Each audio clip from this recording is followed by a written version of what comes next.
¿Fue usted agradecido con aquel que una vez le bendijo? Puede ser que en estos momentos la carencia y necesidad es que aquella persona que le tendió la mano, usted no le correspondió como debió corresponderle. Porque tal vez en el momento se sintió muy agradecido, pero luego se ha levantado contra esa persona. Siempre me llama la atención poderosamente aquella historia donde Daniel recibió la interpretación del sueño de Nabucodonosor. Ahora ocurre que este hombre recibió esa revelación cuando era imposible, porque al rey se le había olvidado el sueño y había dado un decreto que eliminasen a todos y matasen a todos los sabios de Babilonia, porque ninguno de ellos podía decirle qué había soñado y cuál era su interpretación. Por supuesto que eso solamente lo podía hacer Dios, porque cómo saber lo que él había soñado y más aún qué significaba ese sueño. Ahora se nos dice que Daniel, al darle la interpretación a Nabucodonosor, fue entonces exaltado a ser el jefe de los magos, de los astrólogos, de los caldeos, de los adivinos. Fue reconocido como el hombre más sabio en toda Babilonia y fue colmado de honores. Pero hay algo allí maravilloso, y es que se nos dice que este hombre, cuando fue exaltado de esa manera, entonces pidió al rey que sus 3 amigos que habían venido con él de la cautividad de la tierra de Israel también fuesen exaltados a puestos de honra. ¿Y sabe por qué era eso? No era solamente porque ellos eran amigos. Es que dice la Biblia que cuando él necesitó la revelación de Dios, él pidió que esos 3 amigos lo acompañasen en oración hasta que le fuese mostrado el secreto. Y eso fue lo que ellos hicieron. Y después de ello, que él recibió la revelación y que fue exaltado, él honró y agradeció a aquellos que colaboraron en que él llegara a esa posición. Mi pregunta es, ¿cómo ha sido su correspondencia? ¿Cómo ha tratado usted a aquellas personas que le han ayudado a llegar hasta donde usted está ahorita? ¿Simplemente las utilizó y ya está? Un día tuve un desacuerdo con algunos hermanos que me decían que hay personas que están en nuestra vida y que en ese momento recibimos bendición a través de ellas y después, bueno, ya pasó esa etapa y los dejamos a un lado y vendrán otros. Eso tengo que explicarlo muy bien y tengo que tener mucho cuidado. No vaya a ser que yo caiga en el terreno de ser aquellas personas que se aprovechan de otros y después que ya no me es útil, entonces lo desecho y lo dejo a un lado, porque vendrá otro que ocupará su lugar. Eso es todo lo contrario a lo que el cristianismo explica, porque en todo tiempo ama el amigo y es como un hermano en tiempos de angustia. Entonces Dios deja que nosotros nos comportemos de esa manera, pero después recibiremos el fruto de ello. Entonces hay personas que han llegado a posiciones donde están a punto de caer, si no reflexionan a tiempo, como Nabucodonosor, donde Dios le dio un espacio de tiempo para que meditase, se examinase y recibiese la exhortación que Dios le enviaba por medio del profeta para que se pudiese mantener donde estaba. Y hay personas que pierden las bendiciones que tienen porque simplemente no las supieron administrar, porque eran desagradecidos. En nuestro lenguaje coloquial, en América, fueron mal agradecidos. Pero fíjese que precisamente de ello es que habla el texto que acabamos de leer, Lucas capítulo 17, del verso 11 al 19. Dice que el Señor Jesucristo pasaba entre Galilea y Samaria. Y cuando pasaba por allí, estaba en prácticamente una frontera. Sí, una frontera, porque de un lado estaban los israelitas en Galilea, pero en otro lado estaba Samaria. Y los samaritanos no se trataban con los judíos, y los judíos consideraban a los samaritanos las peores personas que podían existir. Tenían una discriminación hacia ellos. O sea que esto no es nuevo. Esto que hoy se habla de la discriminación y todo eso, el racismo y todo ello, ya tiene raíces ancestrales. Ahora bien, entonces el Señor pasaba por allí, no por casualidad nos dice eso, y ya va a ver por qué.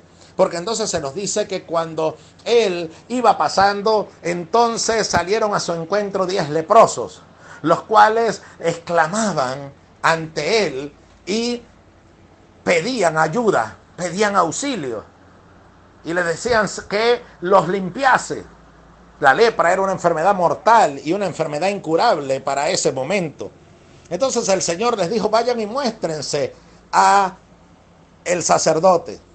En otras oportunidades he explicado que la persona cuando era sanada de lepra, si se llegase a dar ese caso, porque era, repito, era una enfermedad incurable, ellos se dirigían hacia el sacerdote, que no era un sacerdote como lo entendemos hoy, sino que era un representante de Dios que llevaba ese nombre, un ministro de Dios. Y él entonces examinaba al leproso y si había sido sanado de verdad, entonces le decía que presentase una ofrenda y que ya podía regresar a estar con el resto del campamento. Ahora el Señor le dice, vayan y muéstrense al sacerdote. Oh, qué sabiduría y qué glorioso es nuestro Señor Jesucristo. Porque sucede que no lo sanó en el instante. Y usted dirá, ¿y eso qué tiene que ver? No lo sanó en el instante. Primero hay una lección de fe.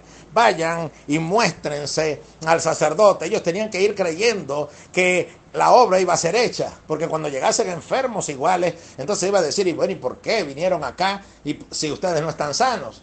Entonces ellos fueron creyendo. O sea que esta gente tuvo fe. Y dice que mientras iban fueron sanados.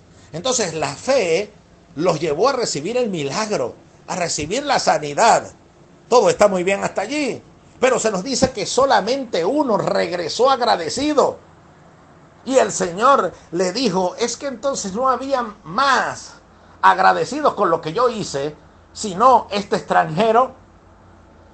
Antes de decir las palabras finales que nuestro Señor pronunció, entonces fíjese bien, las personas recibieron un milagro, porque el Señor los envía a mostrarse al sacerdote. Porque Él quiere darnos una lección. Es que cuando vamos y recibimos un milagro, el 1% es el que agradece. Y oiga bien, el que regresó era el samaritano, el que la gente consideraba que era lo peor de lo peor, y los judíos lo veían con ojos de racismo y con ojos de desprecio. Ahora este hombre regresó agradecido. ¿Y dónde están los otros 9 que iban al templo, que presentaban sacrificios, que cuando estaban sanos estaban muy bien?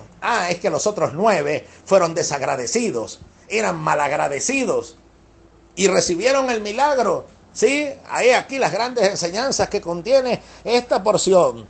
Todos pueden recibir un favor de Dios, pero no todos lo agradecen.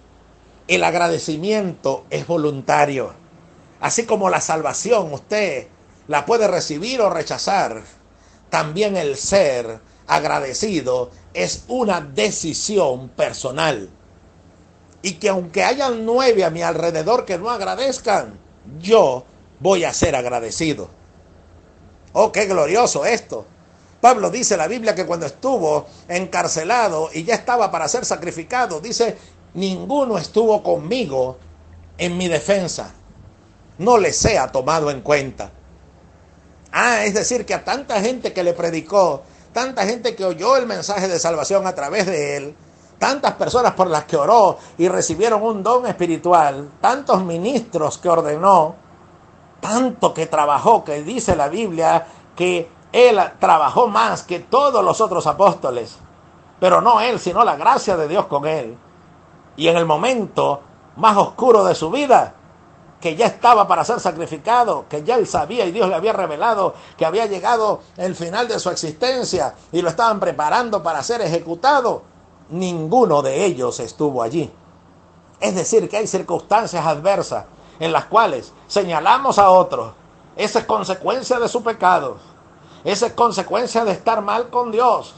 Y señalamos a aquel converso también de nuestra familia o nuestro vecino. Eso es producto de haber vivido en el pecado y de haber vivido en la maldad. Y no entendemos que esa circunstancia oscura está allí. Es para que tú y yo, como portadores de luz, vayamos allí y brindemos la mano de amor que esa persona necesita en esa situación. Oh, gloria a Dios, si usted logra entender el mensaje de tan maravillosa historia que tenemos frente a nosotros. El agradecimiento es voluntario y Dios propicia situaciones para que nosotros mostremos nuestro agradecimiento. Es decir, que en esto que estamos viviendo, que son momentos aparentemente terriblemente difíciles, mi pregunta es, ¿dónde quedó nuestro agradecimiento? ¿Dónde está el agradecimiento que debemos mostrar en estos momentos? Y usted dice, pero es que yo no veo por qué tenga que agradecer en medio de todo lo que estoy viviendo. Permítame recordarle que el agradecimiento lo muestras en el camino y después de recibir el milagro. Gloriosa palabra si entiendes eso.